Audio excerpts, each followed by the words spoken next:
Assalamualaikum warahmatullahi wabarakatuh. Saya Latifatul Aziza dari Pendidikan Biologi UIN Raden Intan Lampung semester 5. Di sini akan menjelaskan tentang prinsip-prinsip pengembangan kurikulum. Pengertian dan prinsip pengembangan kurikulum. Prinsip pengembangan kurikulum menunjuk pada pengertian tentang berbagai hal yang harus dijadikan patokan dalam menentukan berbagai hal yang terkait dengan pengembangan kurikulum, terutama dalam fase perencanaan kurikulum, yang pada dasarnya prinsip-prinsip tersebut merupakan ciri dari hakikat kurikulum itu sendiri.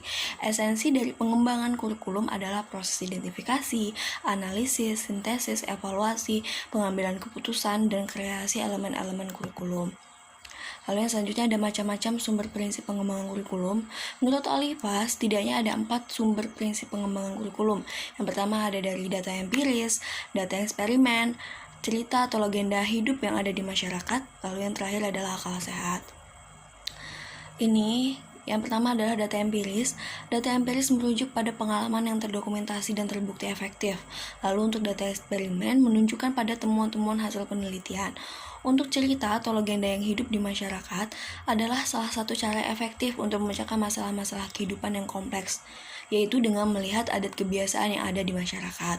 Yang terakhir yaitu ada akal sehat. Data yang diperoleh dari penelitian sendiri digunakan setelah melalui proses pertimbangan dan juga penilaian akal sehat yang dilakukan terlebih dahulu.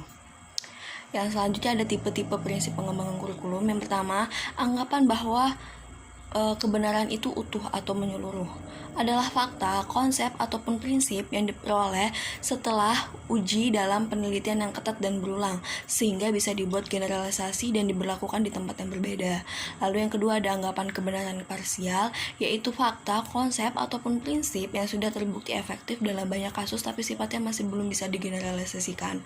Yang terakhir yaitu ada anggapan kebenaran yang masih memerlukan pembuktian atau yang disebut dengan hipotesis, asumsi, kerja, prinsip ataupun sifatnya yang tentatif. Prinsip ini muncul dari hasil pemikiran deliberalisasi, judgement, dan juga pemikiran akal sehat.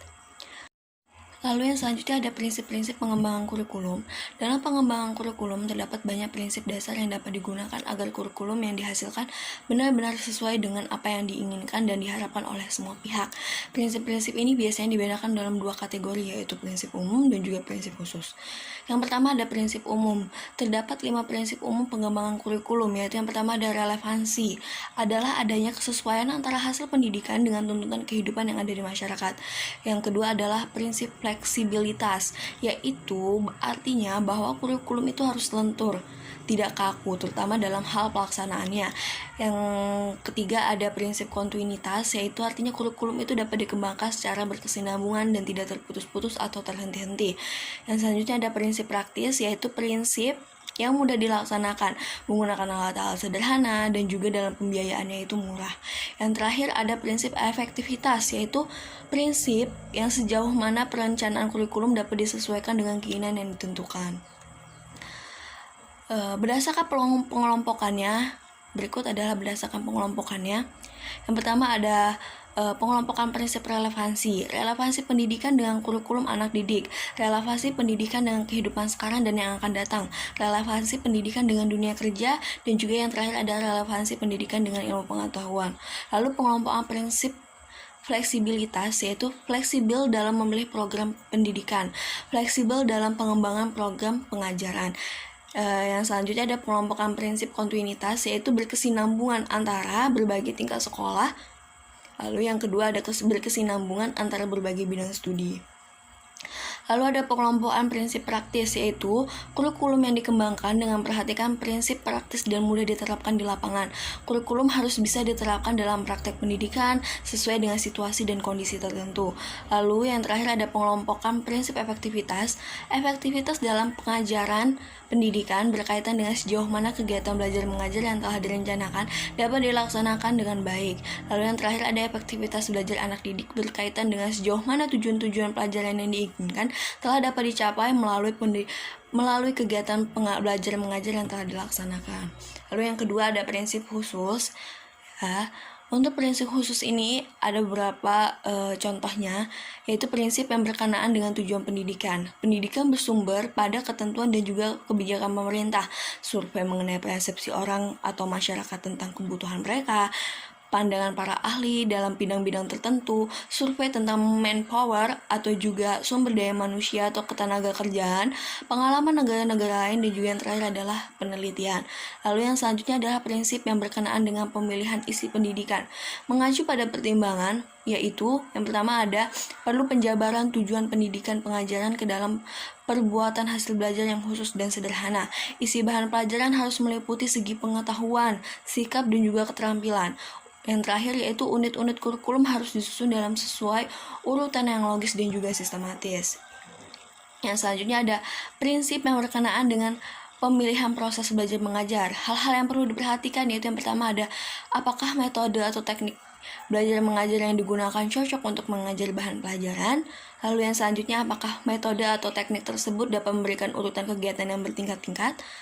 Lalu, apakah metode atau teknik tersebut dapat menciptakan kegiatan untuk mencapai tujuan kognitif, efektif, dan juga psikomotor? Yang terakhir yaitu untuk belajar keterampilan dibutuhkan kegiatan belajar yang menekankan learning by doing, di samping learning by saying and knowing.